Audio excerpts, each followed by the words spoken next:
नमस्कार। Stock market शिखिबार आउ एक अध्याय को आपण मानकु स्वागत। प्रथमे एबे ए जो भिडियोटी मु बनेयाकु जाउछि एहा आपनकु प्रथमरु केमिति स्टॉक मार्केट किए सी केमिति काम करे कोन ए सबु जिंस मु आपनकु कहिबी। आपण याकु धीरे धीरे शिखिबे। गोटिए खाता करिकि आपण याकु लेखि रखंतु। प्रत्येक स्टेप जेबे जेबे मु धीरे धीरे बेसिक्स टू एडवांस पूरा आपनको बुझेई चलीबी। आपण सबु जिंस धीरे धीरे बुझिया को चेष्टा करिवे। प्रथमे आमे आज शिखिबा जे स्टॉक मार्केट कौन। बहुत जिनस मार्केट को लोक ओल्लै पड़ती, बहुत जिनस किसी जना ही न थाए। भावन जे केमती पैसा बनईदेवी प्रकृत में, किंतु प्रथम या आपको पढ़िया को पड़ो, सब जिनस जाना पड़ो, तापर जाई पैसा बनया पड़ो। जमीती आमे फास्ट स्कूल रू पढ़िले, स्कूल रू बहुत समय देला परे आमे दशम श्रेणी जाए पढ़िले, तापर दशम परीक्षा देले, सेमिति आपनको याकू किछि किछि वर्ष किछि मास याकू संपूर्ण भाव आपनको समय देबाक पड़ियो। तापर आपण या विषय शिखि परिवे। प्रथम कथा हला मु एबे आपनको धीरे धीरे चेष्टा करिवि शिखाया पई। आपण एयाकू जदी शिखिबे ताहले आपण बहुत आगु जाई परिवे। किंतु आपनको शिखिया को पड़ियो, पढ़िया को पड़ियो, नोट बनेया को पड़ियो, तापर आपण जानिबे। तो प्रथमे आजिरो वीडियो आमे जोटे आज पढ़िबा सी हला जे स्टॉक मार्केट कोन। सब्जेक्ट हला स्टॉक मार्केट कोन। तो एबे आमे जिबा प्रथम स्लाइड को मु आपनको देखौची जे स्टॉक मार्केट कोन। आ जदी जने आपनको पचारे, आपण ता पूर्व ताको आगो पचारियो जे मु जदी प्रथमे जानिथि मार्केट कोन ताहले मु कहबी स्टॉक मार्केट कोन। तो प्रथमे मते जानिया पड़े जे एक्चुअली मार्केट कोन। सेति मु धीरे धीरे आपनको पढ़ाया पई गोटे गोटे छोट छोट स्लाइड आ छोट छोट वीडियो करी पढ़ी चलीबी। मु भाबुची कि आपण माने शिखिबे मन देकी। तेणु आपण निजर खाता पेन नहीं आसंदो। आ एबे आमे पढ़िबा जे मार्केट कोन। एठी लिखा है जी व्हाट इज मार्केट। मु जदी आपनको पचारि जे मार्केट कोन, आपण मते कोन कहबे जे एमती गोटे जगह जोठी आमे जाई कि हम जिंस पत्र किणु किंबा बिकु। जदि आपण सेलर हेतिबे माने दुकानी हेतिबे ताले आपण से जगह को गले धरि नियंतु एटा गोटे जगह एठी कि आपण हेले सेलर माने आपण हेले कि सेलर। सेलर कोन करिवो ना से जीव ता जिंस बिकिबा पई से हाटो को तो गले बिकिवो। ताले एटा आपनकर हे गला हाटो। ए जो स्क्वायर वाला बॉक्सटा एटा हेला आपण हाटो। सेमिति जी एठी के आसीबो किनिबा पई सी किए बायर। माने ये हेला आपनको क्रेता, ये हेला आपनको विक्रेता। माने सेलर आउ बायर ए दी जन जाको जो जगह को आसीबे सेठी आपण कोन देखिबे ना ये सबू जोठी की आसिकी तांकर किना बिका कामटा करिवे सी हे गला आपनकर मार्केट। मु भाबुची कि आपनको प्रथम पॉइंट बुझियला। जो जगह को आसिकी सेलर आउ बायर तांको दी जन को भितरे कथावार्ता हेकी किना बिका करिवे से जगह को हमें मार्केट बोली कहिताउ। प्रथम है ये बुझीगले। एबे है सेठी पहुँची गले, सेलर आसिक पहुँची गला, बायर आसिक पहुँची गला। तो सही जिनसटा एबे कौन होतो ये जो प्रथम चित्रटी अछि एठी देखंतु ये किछि तार से जो बाउंस तयारी जिनस सब बिक्री करछंदी। तो जदी से बिक्री करछंदी एबे तांको पाखु किनिया पई एठी बहुत लोक आसिक झाड़ी करी ठिया आइछन। एबे ये हेले आपनकर कोन सेलर, ये जो मौसा बसछंदी आ एमाने हे गेले किए बायर सब। ये आसिले यांको सहित कथा हेले जे मौसा आपण केते पैसा रे को जिनसटा केते रे बिकिबे। ये तांको कहबे जे आज्ञा देखंतु एटा कुला कि एटा डाला कि जहा तांकर से बिकिया तांकर जहा रेट से करथिबे से आपण कहबे। एबे आपण तांको तांको सहित बार्गेन करिया चेष्टा करिवे जे हां आपण केते पैसा रे नेबे टिके किछि टंका कम करंतु कोन साहस विचार सब कथावार्ता हेबे। ए सब कथावार्ता हैला परे आपनको जदी तांको रेट ठीक लागिला किंबा आपनको रेट तांको ठीक लागिला ताहाले आपण किना बिका पई आगु बढ़िए। नले आपण अलगा दुकान देखिबे माने अलगा सेलर देखिबे। तो सेम जिनस रे हाट बजार रे जिंदा में परिया पई भी जांदी सेम जिनस परिया वाला को जाई हम कोन कहंदी जे आपण केते पैसा रे नेबे कोन करिवे। तो से जदी परिया वाला तार रेट हमहु कहला जदी हम मन पाइला हम आनिबा, नले हम आनिबानी किबा ता से तो बार्गेन करिया चेष्टा करिया, ता से तो कथाता हवा, कथाता करके आगो फाइनल करिया जे आ 5 टका कमे दियो, 10 टका कमे दियो। से कहबो नाय नाय मु तो एतिक रे किनिची आ याठू अधिक रे देले मोर लाभ हबो, याठू कम रे देले मोर लॉस हबो, एमती से कहिवो। कहला पर जदी ता कथा हमको मन पाइला, हमको प्राइस सुहेला हम आनिला भलिया ताला हम जिंस आनंती। तो सेम जिनसटा मु एठी मेंशन करिछि ए प्लेस और मेकानिज्म वेयर बायर्स माने जे किनिबा लोक आउ जे सेलर्स जे बिकिबा लोक गोटिए जगह को आसंदी come come together to exchange goods services ଆଉ ଆସେଟ୍ସ। ଏବେ କଥା ହେଲା ଗୁଡ୍ସ ତ ଆପଣ ବୁଝିପାରିଥିବେ ମୁଁ ଭାବୁଛି ଯେମିତି ହେଇଗଲା କୁଲା ଏଇ ଯୋଉ ବାଉଁଶ ତିଆରି ଜିନିଷ ସବୁ ଇଏ ସବୁ ହେଇଗଲେ ଗୁଡ୍ସ। ମାନେ କିଛି ଜିନିଷ ଆମେ ଯାଆନ୍ତି କିଛି ଜିନିଷ ବଦଳରେ ଗୁଡ୍ସ ଆଣିବା ପାଇଁ ପଇସା ଦିଅନ୍ତି ଆଉ ଗୁଡ୍ସ ନେଇକି ଆସନ୍ତି। ଏବେ କଥା ହେଲା ଯେ ଠିକ ଅଛି ଆମେ ସବୁ ଆଣନ୍ତି କିନ୍ତୁ ଆଉ କଣ ହେଇପାରିବ ନା ସର୍ଭିସେସ୍ ବି ଆଣି ହବ। କେମିତି ନା ମନେକର ଆମେ ଗଲେ ହେୟାର ପାର୍ଲରକୁ ମାନେ କୋଉ ଗୋଟେ ଯୋଉଠି ଚୁଟି କଟା ହଉଛି ସେଠିକି ଆମେ ଗଲେ ଆମେ ଯାଇ କହିଲେ ଯେ ଆପଣ ଆମକୁ ଏଇଠି ଦେଖନ୍ତୁ ମୁଁ ଦେଖେଇଛି ତ ଯଦି ସେଠିକି ଗଲେ ଆମେ କହିଲେ ନାଇଁ ମୋର ଟିକେ ଚୁଟିଟା ଡିଜାଇନ କରିବାର ଅଛି କି ଷ୍ଟାଇଲ କରିବାର ଅଛି ଚୁଟି କଲର କରିବାର ଅଛି କାଟିବାର ଅଛି ତ ଆମେ ସେଠି କଣ କରୁଛେ ତାକୁ କହି ସାରିଲା ପରେ ସିଏ ହେଇଗଲା ସେଲର। ତାକୁ ଆମେ କହିଲେ ସିଏ ସେଇ ଅନୁସାରେ ଆମକୁ ସର୍ଭିସ ଦଉଛି ମାନେ ଚୁଟି କାଟିବାକୁ କହିଲେ ଚୁଟି କାଟି ଦଉଛି ତ ଯଦି ରଙ୍ଗ କରିବାକୁ କହିଲେ ରଙ୍ଗ କରିଦଉଛି। ସେ ଯାହାବି ଆମେ ତାକୁ କହିଲେ ସେଇ ଅନୁସାରେ ସେ କଣ କରୁଛି ନା ଆମର ସବୁ କାମ କରେଇକି ଛାଡୁଛି। ତ ଆମ ଡିମାଣ୍ଡ ଅନୁସାରେ ସିଏ ଆମକୁ ଯୋଉ ଜିନିଷ ଦଉଛି ଆମେ ଯାହା ତାକୁ କହିଲେ ସେ ଯୋଉ ସର୍ଭିସେସ୍ ଟା ଦେଲା ସେ ସର୍ଭିସେସ୍ ଟାକୁ ଆମେ କେମିତି ଆଣିଲେ କିଛି ପଇସା ଦେଇକି ଆଣିଲେ। ତାହେଲେ କଣ ହେଲା ନା ଇଏ ସର୍ଭିସେସ୍ ବି ଏକ୍ସଚେଞ୍ଜ କରିହୁଏ କୋଉଠି ମାର୍କେଟରେ। ତାହେଲେ ଏଠି ମାର୍କେଟ କିଏ ନା ସେଇ ହେୟାର ପାର୍ଲର ଯୋଉ ଅଛି ସେଇଟା ହେଲା ମାର୍କେଟ। ସେଠି ଯିଏ ସର୍ଭିସେସ୍ ଦଉଛି ସିଏ ହେଲା ସେଲର ଆଉ ଆମେ ହେଇଗଲେ ବାୟର। ମୁଁ ଭାବୁଛି ଆପଣ ଏଇ ସର୍ଭିସେସ୍ ପାର୍ଟ ଟା ବି ବୁଝିପାରିଥିବେ। ଗୁଡ୍ସ ପାର୍ଟ ବୁଝିପାଇଲେ ସର୍ଭିସେସ୍ ପାର୍ଟ ବୁଝିପାଇଲେ। ଏବେ କଥା ହେଲା ଯେ ଆସେଟ୍ସ କଣ ନା ଆସେଟ୍ସ କୁ ବି କିଣାବିକା କରିହବ। ଧରି ନିଅନ୍ତୁ ମୋ ପାଖରେ ଗୋଟେ କାର ଅଛି କିମ୍ବା ମୋ ପାଖରେ ଗୋଟେ ଜାଗାଟେ ଅଛି ଜମିଟେ ଅଛି ମୁଁ ତାକୁ ବିକିବି ତ ମୁଁ ଯେତେବେଳେ ବିକିବି ମୁଁ କଣ ହେଇଯିବି ସେଲର। ଯଦି ଜଣେ ସେ ଜମିଟାକୁ କିଣିବ ତାହେଲେ ସିଏ କଣ ହେଇଯିବ ବାୟର। ମୁଁ ତା ମୋ ସହିତ ସେ କଥା ହବ ଯେ କେତେ ପଇସାରେ ଦେବି କୋଉ ମୋର କୋଉ ଲୋକେସନରେ ଅଛି ମତେ ଯଦି ଠିକ ଲାଗିବ ନାହିଁ ତା ପଇସା ତାହେଲେ ମୁଁ ଦେବି। ନହେଲେ ମୁଁ ତାକୁ କହିବି ଭାଇ ମୋର ତ ବହୁତ ଭଲ ଲୋକେସନରେ ଅଛି ତମେ ଯୋଉ ପଇସା କହୁଛ ମୋ ମନ ପାଉନି ମୁଁ ଦେବିନି।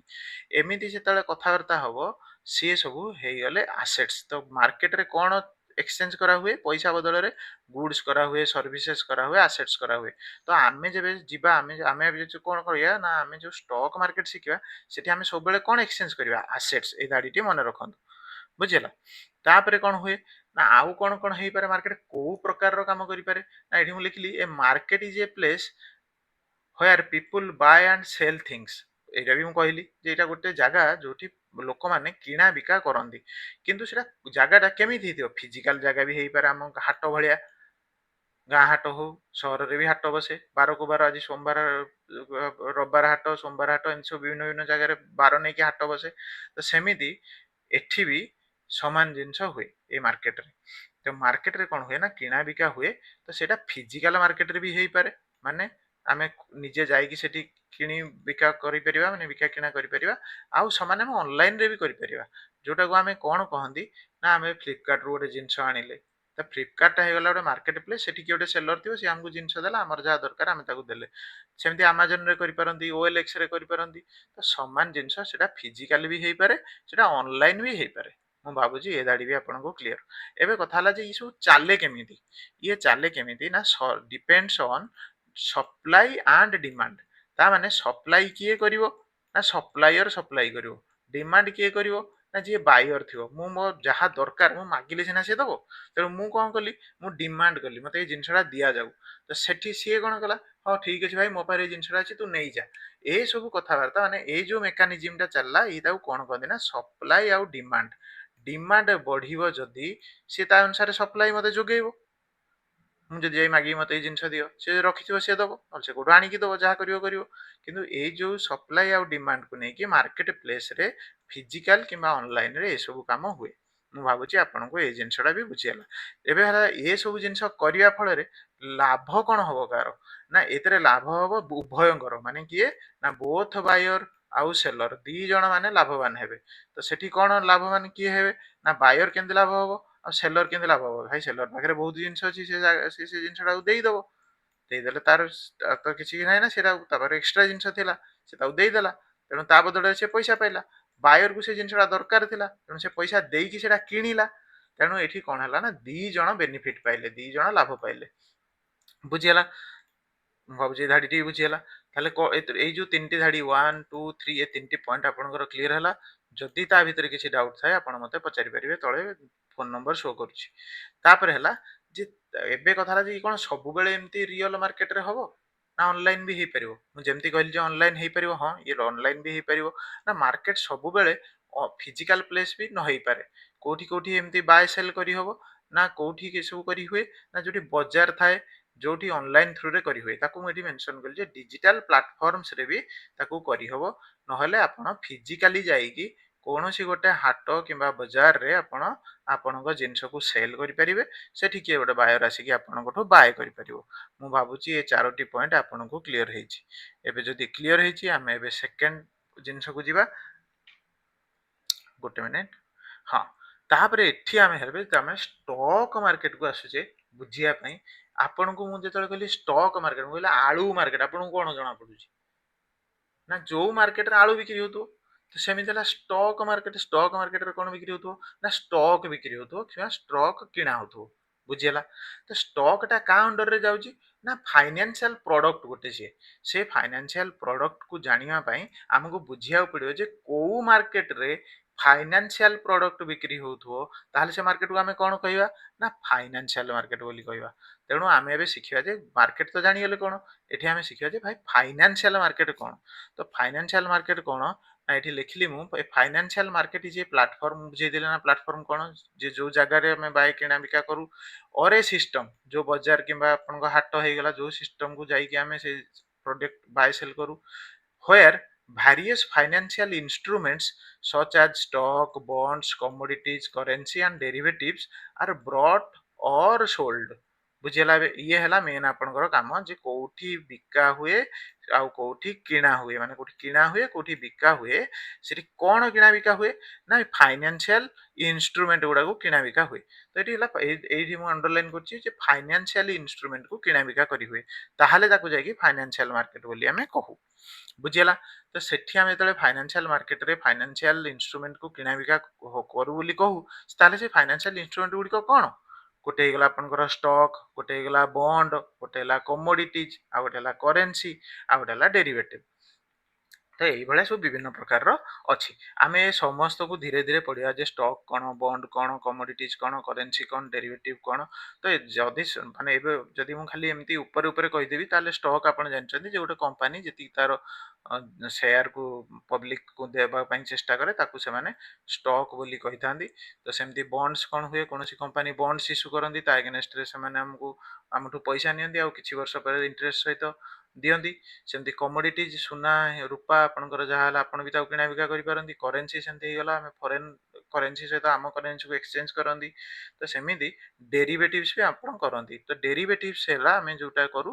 ତାକୁ ବିଭିନ୍ନ ପ୍ରକାରର ଜିନିଷରେ ଭାଗ କରାଯାଇଛି ଯେମିତି ଅପସନ୍ସ ଫ୍ୟୁଚର୍ସ ଏସବୁ ହେଇଗଲା ୟାକୁ ଆମେ ଡିଟେଲ୍ସ ପଢିବା ଡେରିଭେଟିଭ ଯେବେ ଆମେ ଅପସନ୍ସ ଆଉ ପ୍ରଡକ୍ଟକୁ ମାନେ ଅପସନ୍ସ ଆଉ ଫ୍ୟୁଚର୍ସକୁ ପଢିବା ହେଲା ତ ଏ ସବୁ ଫାଇନାନ୍ସିଆଲ ଇନଷ୍ଟ୍ରୁମେଣ୍ଟକୁ ଆମେ ଯୋଉ ମାର୍କେଟରେ କିଣାବିକା କରୁ ତାକୁ ଆମେ ଫାଇନାନ୍ସିଆଲ ମାର୍କେଟ ବୋଲି କହିଥାଉ ବୁଝିହେଲା ସେକେଣ୍ଡ ପଏଣ୍ଟ ତାହେଲେ ଆଉ କଣ ଏଠି ହେଇପାରେ a financial market is a place ଏଠି ବି କଣ ହୁଏ ନା ଏଠି ଫିଜିକାଲି ବି ହେଇପାରିବ ଆଉ ଅନଲାଇନ ବି ହେଇପାରିବ where people or organization ଏଠି ମାନେ ଲୋକମାନେ ବି ଯାଇକି କିଣା ବିକା କରିପାରିବେ ଆଉ ଅର୍ଗାନାଇଜେସନ ମାନେ ବି ଯାଇପାରିବେ ମାନେ ବ୍ୟାଙ୍କ ହେଇଗଲା କୌଣସି ଗୋଟେ ବଡ କମ୍ପାନୀ ହେଇଗଲା କୌଣସି ଗୋଟେ ଫାର୍ମ ଗୋଟେ ବଡ ଫାର୍ମ ହେଇଗଲା ଯୋଉମାନେ ସେଠି ଯାଇ କଣ ବିକା କରିବେ କଣ କିଣା ବିକା କରିବେ ସେଠି ତ ଯାଇ ଆଉ ଏଇନା ଆଳୁ ପରିବା ବାଇଗଣ ଏସବୁ କରିବେନି ସେଠି ଯାଇ ସେ କଣ କରିବେ ଫାଇନାନ୍ସିଆଲ ମାର୍କେଟରେ ନା ଫାଇନାନ୍ସିଆଲ ଆସେଟ୍ସ କୁ କିଣା ବିକା କରିବେ ଷ୍ଟକ୍ସ କୁ କିଣା ବିକା କରିବେ ବଣ୍ଡସ୍ କୁ କିଣା ବିକା କରିବେ କରେନ୍ସି କୁ କିଣା ବିକା କରିବେ ତ ଏମିତି ସବୁ ହେଲେ କଣ ହବ ନା ଯୋଉଟା ମୁଁ ପୂର୍ବ ସ୍ଲାଇଡ ରେ କହିଥିଲି ଯେ ଏଥିରେ ଦି ଜଣ ଯାକ ବେନିଫିଟ ହେବେ ବାୟର